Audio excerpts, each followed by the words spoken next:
special by the vehicle you're travelling in. Very unique vehicle, as you can see. Very unusual. You will be sectioned out. People will look at you and possibly laugh and take photos.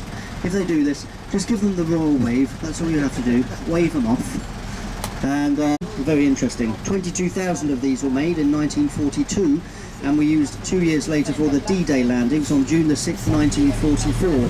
They are almost the same now as they were back then. The only differences are that back then they didn't have a roof, they didn't have any seats, they weren't painted yellow with a picture of Donald Duck on the outside.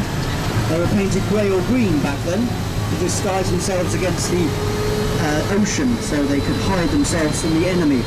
They were mainly used for carrying cargo, but on D-Day about 6 to 8 soldiers would be crouched low with your machine guns ready to disengage and or disembark and engage with the enemy on Normandy coast. They get their name from the registration number DUKW. The D stands for the date they were made, the U stands for utility vehicle, the K stands for front wheel drive, and the W stands for rear wheel drive. 9.5 tons of sheer metallic beast. So enjoy it. Do we have anyone from overseas on board today? Anyone who's not from Britain? Where are you from, madam? From France. Welcome to England. Anyone else? Where are you from? Some Pancras, where the journey time has been cut down by an amazing 10 minutes. Why bother moving, I hear you cry. The Park Plaza Hotel on your right has 1,021 rooms.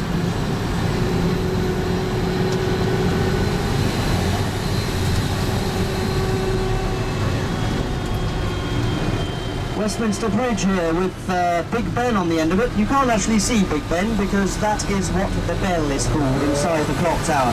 Big 13.5-ton bell commissioned by a man called Benjamin Hall, who was reportedly rather big. It celebrated its 150th anniversary last year. It is attached to the Palace of Westminster or the Houses of Parliament. Very grand design here. If you want another example of such beautiful architecture, go to the Natural History Museum in South Kensington. You will observe this beautiful neo-Gothic Victorian architecture.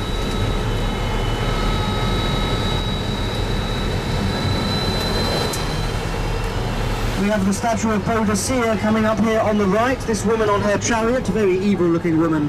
She marched into London about 2,000 years ago. She burned London to the ground, and she massacred 60,000 people.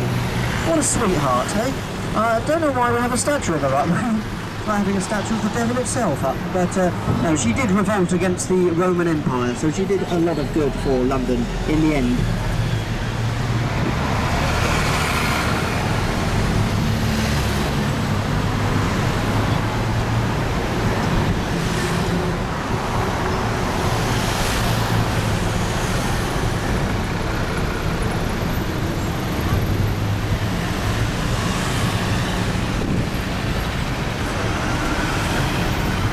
Now we have Brian Hall here. This man who's usually around these tents, he's a peace protester. Those tents have been his address for the last 9 years.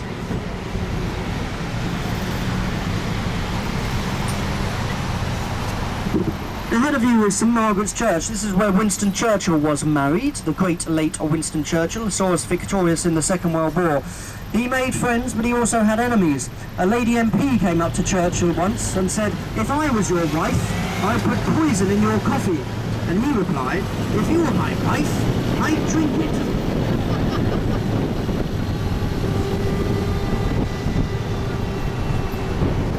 Nelson Mandela's statue there. Every statue you see here are people who stood for democracy. Abraham Lincoln was even got out of his seat to stand for democracy then. He abolished slavery in the States.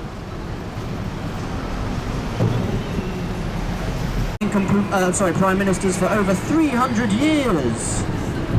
Oh, look at all those people. There's more votes than either party's got. The statue, doesn't that look like Robin Williams? I've only just noticed that. I don't think he deserves to have a statue of in Whitehall.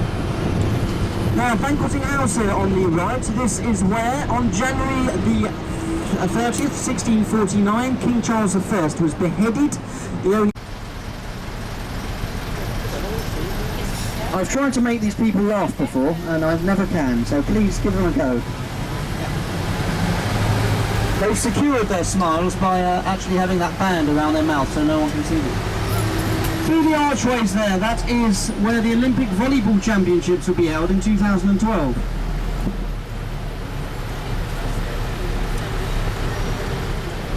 The London Eye. It's the biggest observatory wheel in the world. There are 32 pods on the eye. Each one represents a London borough. It takes half an hour to do a complete cycle. 15 minutes you're at the top with a beautiful view of London. It's also the second most popular place in Europe for marriage proposals. In the very unlikely event of an emergency, just put them over your head and follow the instructions which are in the seat in front of you. Pay no attention to the fact that the man in illustration number 1 looks exactly like Wayne Rooney. If he can do it, you can do it. So take comfort in this. Please keep your elbow.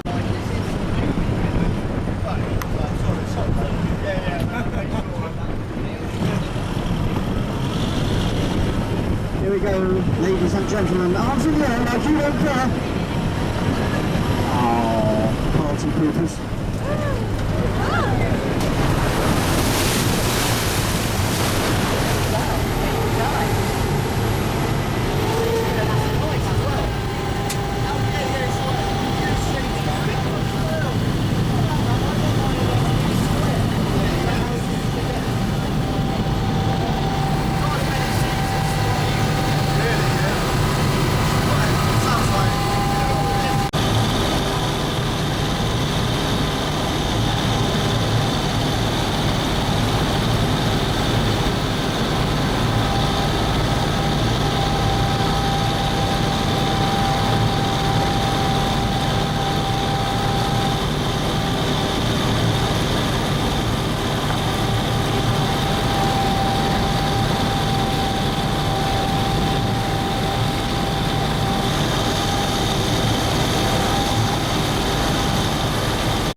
Of the House of Commons there, they correspond with the green paint of Westminster Bridge, and the red awnings of the House of Lords correspond with the red painting of Land of Bridge.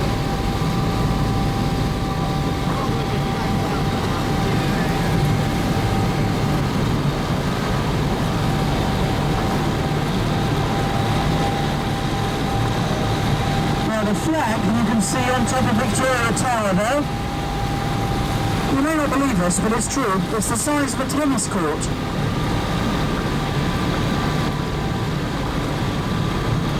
We were told that by a Parliament official.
drive if you're stuck, and you need to engage it in order to get them to the bank, in which we made, thank goodness. Otherwise it would have been dinner in Calais. So a big thank you to Joe there for getting us on dry land. I hope you enjoyed the river. My 500th time on the river, so the novelty still hasn't worn off. Duck having a wee-wee, you know, lots of things to look at.